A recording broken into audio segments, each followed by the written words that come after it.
नमस्कार. महाराष्ट्र योजना कॉर्नरमध्ये आपल्या सर्वांचे स्वागत आहे. आजच्या व्हिडिओच्या माध्यमातून आपण बघणार आहोत की लाडक्या बहिणींना तुमच्यासाठी खुशखबर आहे. म्हणजेच की आता रक्षाबंधन येते आणि 9 ऑगस्टला तुमच्या खात्यामध्ये डबल हप्ता जमा होणार आहे व जुलै आणि ऑगस्टचे दीड हजार रुपये तुमच्या खात्यामध्ये जमा होणार आहे. गेल्या वर्षी राज्य सरकारने लाडक्या बहिणींना ही खुशखबर दिली होती. त्यामुळे आताही बहिणींना अपेक्षा आहे की खरंच यावेळी सरकार आपल्याला ही खुशखबर परत देणार आहे का? तर लाडक्या बहिणींची अपेक्षा सरकारने पूर्ण केली आहे. म्हणजेच की त्या 9 ऑगस्टला लाडक्या बहिणींच्या खात्यात 3,000 रुपये जमा होणार आहे.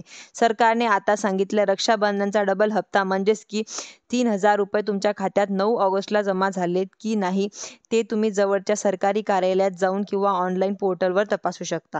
रक्षाबंधनच्या निमित्ताने मिळणारी ही रक्कम अनेक कुटुंबांसाठी आनंदाचं कारण ठरेल. उदाहरणार्थ काही महिला या पैशाचा उपयोग मुलांच्या शिक्षणासाठी, घरगुती खर्चासाठी किंवा छोट्या व्यवसायासाठी करू शकतात. त्यामुळे रक्षाबंधनचे सरकारने दिलेली ही भेट लाडक्या बहिणींसाठी अतिशय आत्मविश्वास वाढवणारी ठरणार आहे.